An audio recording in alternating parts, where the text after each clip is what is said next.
সাক্ষীর নিরাপত্তা দিতে পারে না, সাক্ষীর কোনো সুযোগ সুবিধা দেয় না। আমার কি ঠেকা পড়ছে আমি নিজে পয়সা দিয়ে সাক্ষী দিতে যাব? পয়সা দিয়ে কেন আমি সাক্ষী দিতে যাব? এটা আমাদের ব্যর্থতা, মানে আইনের ব্যর্থতা। এত আইন, এর জন্য দায়ী আমরাও কম না। কারণ ছাড়া মামলা, কারণ ছাড়া অসংখ্য মামলা, কোনো ন্যায় বিচার পাওয়া যায় না। তবে যেই কাজটা করছে তাজুল ভাই, আমি নিজে চ্যালেঞ্জ করে বলতে পারি এর চেয়ে এত কঠোর কাজ, এত পরিশ্রমী কাজ তার টিম, শুধু একা না, তাজুল ভাই মানে একা না, ওনার পুরা টিম যেভাবে কাজ করছে, এই মনে করেন জিয়াল হাসানের বিরুদ্ধে এখনো করতেছে, এবং গুম খুন নিয়া এই যে র্যাব এবং এইটা সবাই তারপর খেপা হইতে পারে, খেপা কিছু আসা যায় না, বাট এই লোকটা তো দাঁড়াইছে, এই প্রশাসনের বিরুদ্ধে এই লোকটা দাঁড়ায় কথা বলছে, কাজ করছে, অন্য কেউ বলে পারতো না, চেপে তাহলে যাইতো। ওনাকে সরালো কেন? উনি যেহেতু এত ভালোই কাজ করতেছিল, ওনাকে, এটা কি আপনি মনে করেন রাজনৈতিক উদ্দেশ্য প্রণীত ভাবে ওনাকে সরানো হয়েছে? অবশ্যই রাজনৈতিক উদ্দেশ্যে সরানো হয়েছে, তারপরেও কথা আছে আপা। এবার অনেক মামলা আছে যে মামলায় আসামিরা ভারতে গেছে, এখন এখানে খোঁজ করে তো রয় ক্ষতিগ্রস্ত হবে। আমি তো মনে রকে বাঁচানোর জন্য, আমি তো জানি বেশ কয়েকজন আসামি আছেন যারা ভারতে চলে গেছেন, মামলাগুলি নেওয়া হয়েছে। ভারতে কিভাবে গেলেন, কারা কারা এই পথে চেইন অফ কমান্ডে পড়বে, ভারতের পড়বে, ওদের বাঁচানোর জন্য হয়তো ওই মামলাগুলি নেওয়ার দরকার নাই, এটা এই কোর্টে হওয়া দরকার নাই, ওই কোর্টে পাঠিয়ে দাও, অনেক সুবিধা আছে আপা, এই জন্যই সরানো হয়েছে। তাজুল ভাই একদম খারাপ মানুষ, ন্যায়পরায়ণ। আপনার, আমি তো তার পার্সোনালি চিনি এবং দেখছি, এতদিন তার সাথে লেগে আছি, কোথায় কোন জায়গায় কমতি, কোথায় কি সুবিধা। এখন ওই বললাম না, আসল জায়গাটা ওইটাই আমাদের আসল টার্নিং পয়েন্ট। কিছু আসা যায় না বিএনপির এই গণহত্যা কি বিচার হইলো না হইলো তা থেকে আসা যায় না।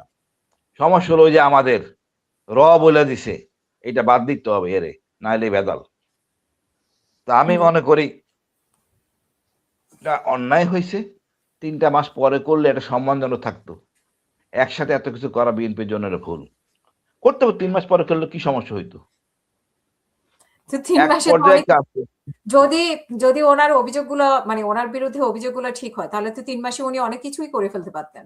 যেরকম 1.5 বছর বা কত মাস হয়েছে যায় না, আছে আন্তর্জাতিক অপরাধ ট্রাইব্যুনালে, আমার ঠিক মনে নেই। আপা এখানে তো একটা কাজ না, একটা হলো প্রসিকিউটর কাজ করে, আর একটা পুলিশ টিম যেটা কাজ করে আপনার ওই আপনার লালমাটিয়ায়, তার ওখানে বসে তদন্ত করে, প্রসিকিউটর টিম কোর্টে থাকে, দুইটা সমন্বয় মিলে কাজ করে। কি করতে পারেন তাজুল ভাই, কার থেকে টাকা খাবেন, কোন সেই ব্যক্তি, এটা হলে গিয়ে দুর্নীতি দমন করতে পারে। এই আইসিটি হলো ক্রিমিনাল, সব আওয়ামী লীগের লোক, কাউকে তো ছাড়া হয় নাই, তো ছাড়ছে তো হাইকোর্ট, তাজুল ভাই কাউকে ছাড়ে নাই, এরা মামলা করতেছেন অভিযোগের ভিত্তিতে, মূলত যারা অভিযোগ করছে তার ভিত্তিতে। এটা বললাম না আপা, রকে সুবিধা দেওয়ার জন্য করছে, আর কারোর জন্য না। এতে বিএনপির কোনো লাভও হবে না, ক্ষতিও হবে না, কিন্তু একটু সুবিধা পাবে, ওই লোকগুলি মামলা হয়তো নিবে না, বা সরাই দিবে, বা ডিলে করাই দিবে, লোকজনকে ডেকে ডেকে বিরক্ত করাই ফেলবে। একটা সাক্ষীকে কয়েকবার ডাকেন যদি, বসায় রাখেন, তারপর মামলা তার সাক্ষী না নেন, ওই সাক্ষী মাপ চেয়ে চলে যাবে। তবে এগুলি খারাপ হবে, এটা ব্যাড এক্সাম্পল হবে আইসিডির জন্য এবং সরকারের জন্য। ইতিমধ্যে অলরেডি হয়েছে, তাজুল ভাইকে এই সময় 3 মাস পরে করেছেন, 3 মাসে কি এমন মামলা চলতেছে চলমান, কোন পর্যায়ে গেলে জিয়াউল হকের আইনজীবী বলতেছে সাক্ষী গতকাল চলতেছিল, না এটা না এখন করার দরকার নাই, এই সেট চেঞ্জ হবে, নতুন সেট দিয়ে করব। মানে কি, জিয়াউল হক পয়সা দিয়ে কি আইসিডি কিনে ফেলছে? এত বড় সাহস!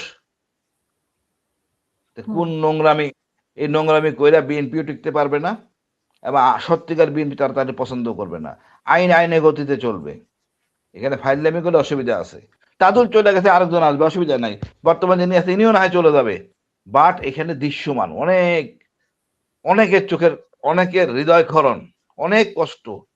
মাত্র 1800 মামলা গুমের খবর পাওয়া গেছে, মামলা করছে কয়জন? 24টা 30টা মামলা হয়েছে, আরো কিছু হবে, এখনো সাক্ষী চলমান আছে। আপনি কি বলতে পারবেন আয়নাঘর নাই? আমি তো মনে করি এখন আমরা চেপে ধরবো গণতান্ত্রিক সরকার, যে একদম গোড়া থেকে কারা কারা গুমের সাথে জড়িত সব বাইরে হবে। একটা ক্লাস পর্যন্ত সুবিধা দেওয়া হয়েছিল, মানে অন্যভাবে এদেরকে না ধরলেও চলবে, এখন সব ধরা পড়বে। তখন ছিল নতজানু সরকার, আসিফ নজরুলের সরকার, এখন তো গণতান্ত্রিক সরকার, কোনো ছাড় নাই।